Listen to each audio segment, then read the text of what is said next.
American Heroes Outdoors is brought to you by Warrior Boats, Gate City Bank,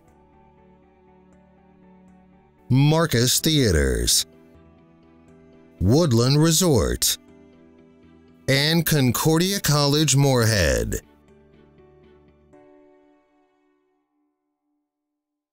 American Heroes Outdoors is an organization dedicated to getting our American heroes into the outdoors.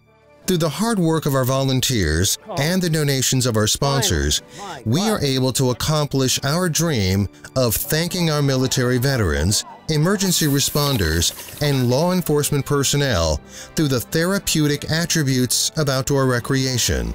This program is their story, a story of sacrifice and commitment so that we may prosper in the greatest democracy the world has ever seen.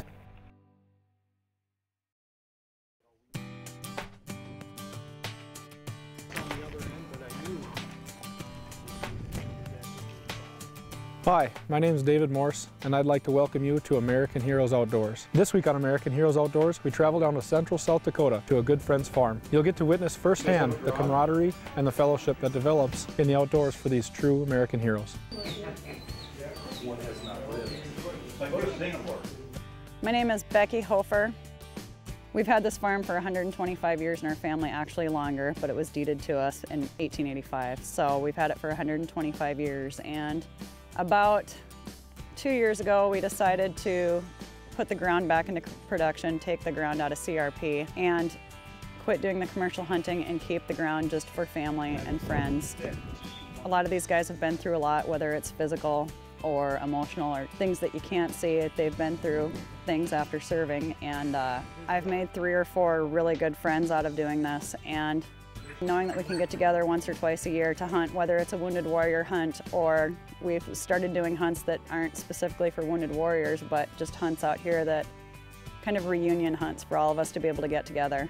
All right, we're just going to kind of briefly talk about what we're doing here so we have a little bit of a game plan when we go out there. 2003, we went as 2nd Marine Expeditionary Brigade, or the 2nd MEB, and we were the initial invading force into Iraq. We waited for about a month in Kuwait. We were just kind of biding time until all of a sudden, there it is. They told us to line up and we're going. You know, we got into a little bit of a firefight right when we crossed the border. When I was in Iraq, one of my favorite things to do was to have the last watch of the night. So I would sit in my turret, just, you know, a nice cool breeze going. I'd have a cup of coffee, watch the sun come up, and at that point, even if it's only a brief 5–10 minutes, everything was calm. Even if we had just got done in a firefight or we knew we were going to get into another one. You know, dealing with the issues and things like that when I first got back, it was just kind of like the dark ages of my life, hanging out at the bars. You know, all my money would go towards alcohol, and met my wife, started going hunting, and money goes towards ammo and guns and hunting licenses, you know, better than spending on alcohol. So, you know, I don't know where I'd be if I wasn't hunting and fishing. The farm is on the north side of the map here, so this is where we're at now. And we're going to be hunting this grove of trees. We looked at it earlier, and with the wind and the way the birds are going to go, we're going to drive the vehicles down this gravel road, and we're going to come over here, and the main part of the hunt is going to have people driving the trees this way. We're going to station our blockers on the east side here, and we're going to have 4 people block on the east side, 4 or 5, and we're also going to put 1 person on the north side here about halfway down that'll be picked up about halfway down. So when we get out there, that way the birds that come into the CRP on the north side here, if they flush early, we'll have someone there. The tendency of the birds is going to want to come out of here and go over to the corn and the cattails and stuff over here, so we'll be able to push those birds afterwards. Let's get to it. Let's load up. Any more questions? All right. We got roll call. We'll get that later. Everyone's here. Yeah.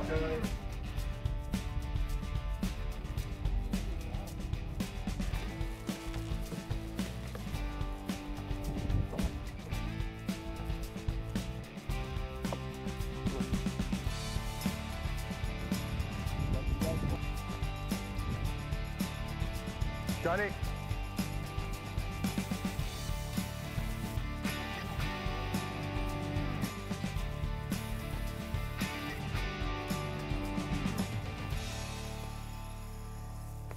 Where's the bird? One of our pushes today, we are going to work this tree belt. We're going to start at the east end and push into a northwest wind. It's a great habitat for both deer and pheasants. There's a lot of cover, and with the crops out, there's a lot of area for them to feed. So the birds will come out and feed in the evening, but they will probably be in the grass here under cover right now because they traditionally sit in there during the day. Oh, there he goes. Got it! No bird. I'm Michael G. Putnam. I'm in the Army National Guard. I've been in the National Guard for 27 years. I joined in 1987 between my junior and senior year, and then when I graduated high school, I went to my AIT, Fort Leonard Wood, Missouri. I'm a combat engineer. That's what I did when I was in Iraq. As a combat engineer, that was our mission. We did route clearance, which was patrolling for the roadside bombs. Catch him up! Rooster!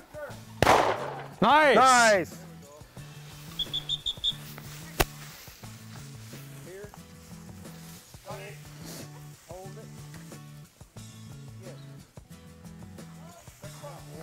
A lot of soldiers come back, and some men, you know, the ones that experience the IED explosions, there's TBI, that's a big one, PTSD. That soldier mentality is they're too tough to ask for help. That's one of those things. You have to not be scared to ask for help. It's just important, you know, because it's not going to go away unless you talk about it and try to figure a way to improve.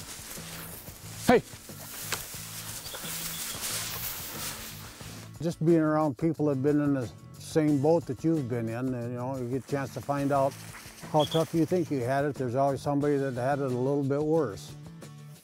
Being able to be around other soldiers that have kind of experienced the same thing that I have in combat, the different problems that might arise. Yeah, if you, know, feeling down or something, you just have to get into something like this, and it just improves your spirits quite a bit. Hey, come here.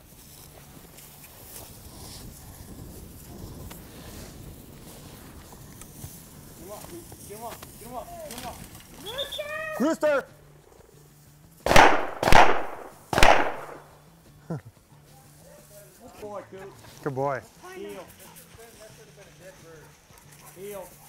That was a die-hard pheasant there. Yes. Surrender is not in his creed. We're hunting, we're not killing today. Oh, okay. Conservationists.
Okay, you go up.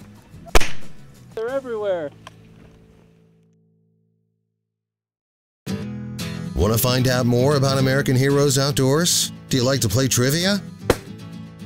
Find us on Facebook and like American Heroes Outdoors to answer our weekly trivia question for your chance to win gift cards or great American Heroes outdoor gear. This week's trivia question: the Marine Corps' Semper Fidelis was adopted in 1883 as the official motto. When translated, what does Semper Fidelis mean? Weekly winners will be announced on Facebook the evening of the show. American Heroes Outdoors will be right back after this. That's pretty crazy. Oh, I didn't know if you had to drop the tailgate.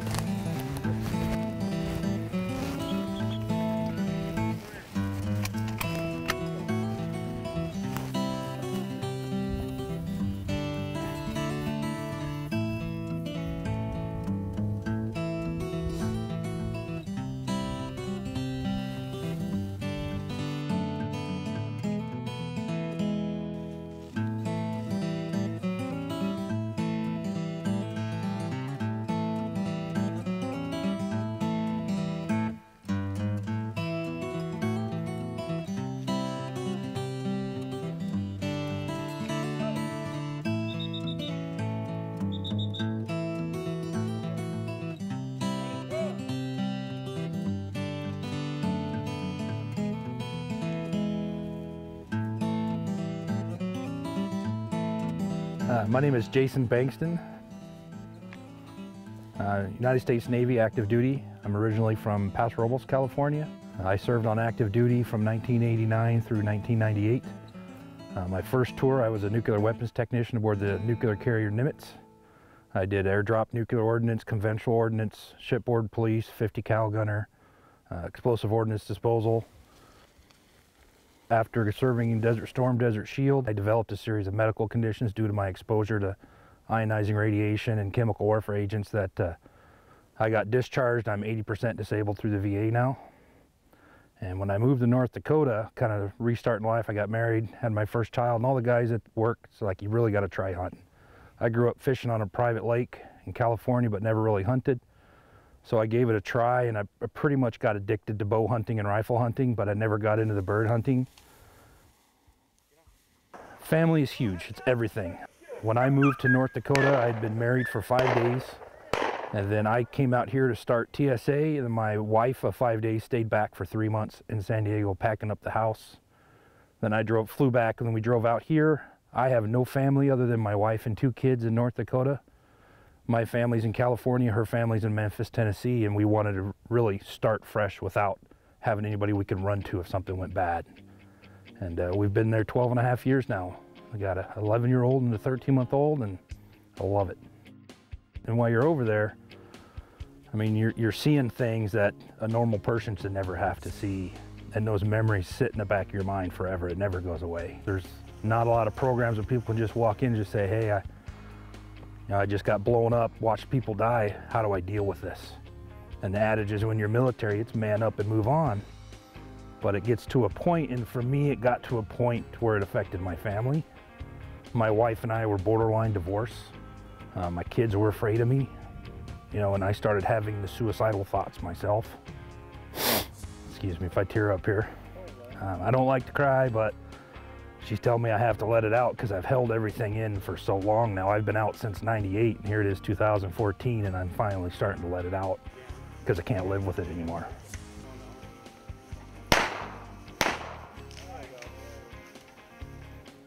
I can't function unless I'm in a highly structured environment. I get home, I find myself sitting in dark corners of the house, not being able to focus on things. After several of my friends unfortunately committed suicide from PTSD and everything, and then my depression and PTSD kind of started getting the better of me, I sought care through the VA again, and they recommended I reach out to the Warriors hunting programs, and then I, friends with one of the other individuals, Jason Cook, recommended the Wounded Warrior Guide Service.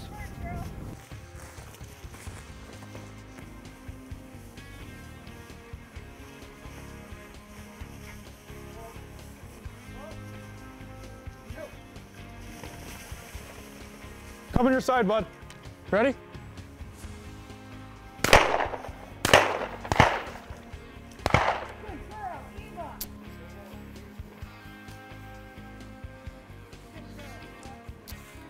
I'm 43 now, and holding it in for 20 years has gotten the better of me. And now I just want to get it out, get it off my chest, and be a good father and a good husband like it should be. Here. Coming out your side. Hey, that's yours. Nice.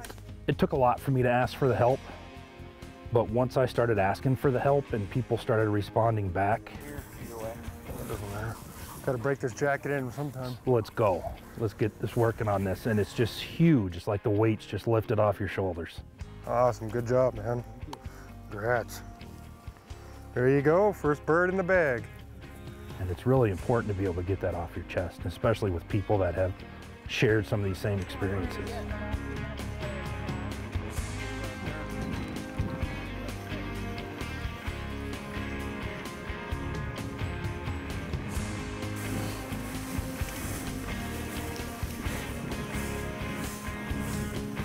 You know, my wife even told me, you know, whatever it takes, if you got to be gone for a week, 2 weeks on these trips, if you come back a better person, it's worth it.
Today I shot my first pheasant and it was freaking awesome. I mean, it took me 9 shots, but I got it.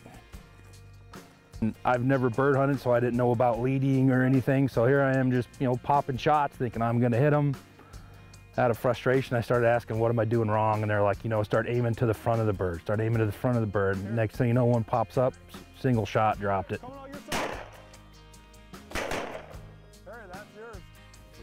My first pheasant. It was a great hunt. I really appreciated all that Becky has done for us here, and it's just a great thing. And I'd love to do it again sometime. And love the people that were with us this morning, and everybody's courteous of everybody else. And normally I just shoot in the air anyway. Got a couple pheasants, so I'm happy. These guys are phenomenal.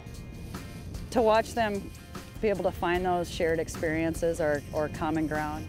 They're able to sit down and share their experiences, and they help each other through it. It's amazing how you can put 6 guys who have never met each other in a room together for 3 days, and they come out and you see lifelong friendships begin to develop. This is just insanely awesome that these people have opened their doors to us, just like we're part of the family. Not a blink of an eye of people walking in the door they've never seen before. We're just welcomed. I mean, I feel like I'm at my grandparents' house almost. It's, I'm just thankful that there's people willing to do this. You know, I want my kids growing up realizing that no matter what you do, there's always somebody here to help. My biggest thing is that the help's out there. I mean, there's tons of people willing to help. I mean, look where we're at. I mean, this is beautiful, coming out and hunting and doing this. You know, for a long time I didn't think that help was available, or even that I needed help. And it just, one thing after another kept getting worse and worse. So if what you're doing right now isn't working, try something else. You know, and so get out, enjoy the outdoors with guys that have that bond with you, and you know, I guarantee you'll be hooked. You know, I know I am.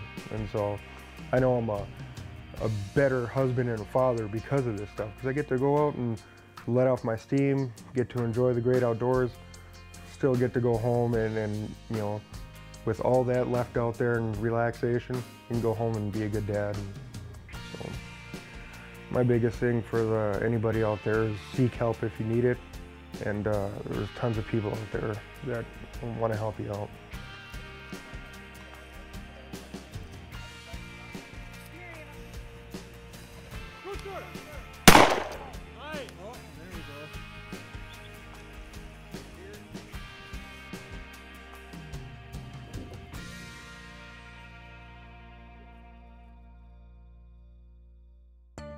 To nominate a friend or a loved one who has served for a chance to join us in the field or on a future episode, and to learn more about donating and volunteering opportunities, please visit our website, AmericanHeroesOutdoors.com. American Heroes Outdoors is brought to you by Warrior Boats, Gate City Bank, Marcus Theaters, Woodland Resort, and Concordia College Moorhead.